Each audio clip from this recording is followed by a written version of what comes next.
hapa ni mkoani Geita katika kijiji cha Buseresere, kata Buseresere wilayani Chato mkoani Geita, ambapo ndipo limetokea tukio la moto mkubwa ambao umezuka na kusababisha kuteketeza vibanda 10 ama zaidi ya vibanda 10 ambavyo vinapatikana katika kata hii ya Buseresere, na hivi vyote vibanda ni vya wafanyabiashara wa maduka ambapo thamani ya vibanda hivi inaelezwa kupitia mwenyekiti mmoja wa wafanyabiashara katika eneo hili inafikia mpaka bilioni 2. Kwa hiyo usiku wa kuamkia leo moto huo ulizuka na kuteketeza vibanda hivyo vyote, huku chanzo kikidaiwa kuwa ni hitilafu ya umeme ambayo ilitokea katika moja ya kibanda ambacho kinapakana na vibanda hivyo, ambapo baadhi ya mashuhuda wamesimulia kuhusiana na moto huo, lakini baadhi pia ya wale wahanga wenyewe wameeleza kwa masikitiko kuhusiana na moto ambao umesababisha hasara kubwa kwao na kuanza mwanzo. Wapo wale ambao walitoa makadirio yao ya haraka kwamba vibanda vyao vilikuwa na thamani ya shilingi milioni 42 na vyote vimeungua na kuteketea kwa moto ikiwa hawajaokoa hata chochote.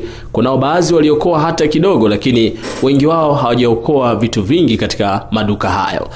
Lakini pia Mheshimiwa Godfrey Miti ambaye ni diwani wa kata Buseresere ameeleza kuhusiana na tukio hilo, huku akitoa lawama kwa serikali kwa kushindwa kuleta miundombinu wezeshi ambazo zitakuwa zinasaidia kuzima moto, kwani tukio hilo si tukio la kwanza kutokea katika eneo hilo, bali ni tukio la 3 sasa la matukio ya moto. Lakini changamoto kubwa ni jeshi la zimamoto na uokoaji mkoani Geita amesema limeshindwa kuleta vifaa wezeshi ambavyo vitakuwa vinasaidia kuzima huo moto ili majanga haya yasilete madhara makubwa pindi tu yanapotokea kama vile ambavyo limetokea tukio hili. Mimi nikupe nafasi ya kufuatilia kwa hatua hii ambayo tumekusogezea kuhusiana na taarifa ambayo inatokea hapa mkoani Geita wilayani Chato, ambapo ndipo tukio hili limetokea. Mimi ni mwandishi wako wa habari kutokea hapa mkoani Geita, naitwa Nicholas Paul Yankano na hii ni Kusaga TV.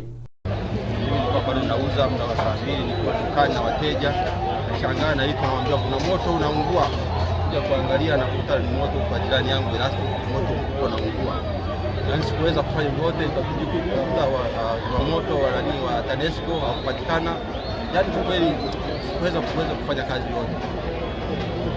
Kweli duka langu limeungua, mali nyingi zimeungua, chini kwa kuokoa inakuwa kidogo sana.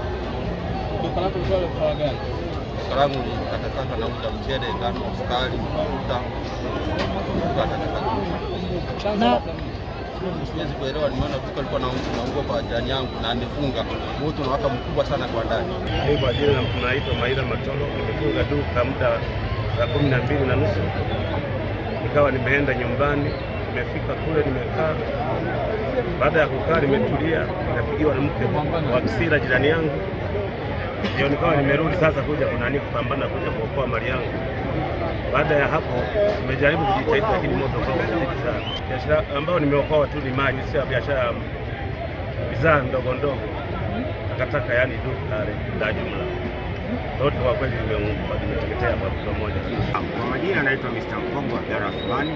Mimi ni mkazi wa kata ya Buseresere na ni mwananchi wa kijiji cha Buseresere. Kwa ujumla kama ulivyoniuliza ndugu mwandishi, ninaiomba tu serikali jaribu kuliona swala hili kama ni swala la muhimu sana, hasa itakapotuletea gari maeneo hayo. Ukizingatia mji wetu ni mji wa kibiashara, mji ambao unatanuka kila kunapokucha. Ninaamini kabisa halmashauri mbili hususani Chato na Geita ni sehemu ambayo inapata mapato makubwa kupitia kodi za serikali. Kwa hiyo mimi nadhani serikali tunaiomba iliangalie hili iweze kutuletea huduma za haraka. Mimi nadhani chanzo cha moto huu kwa sisi majirani wa eneo hili, tunaona kulikuwa na kibanda cha simu ambacho huwa kinatumika kuchaji simu.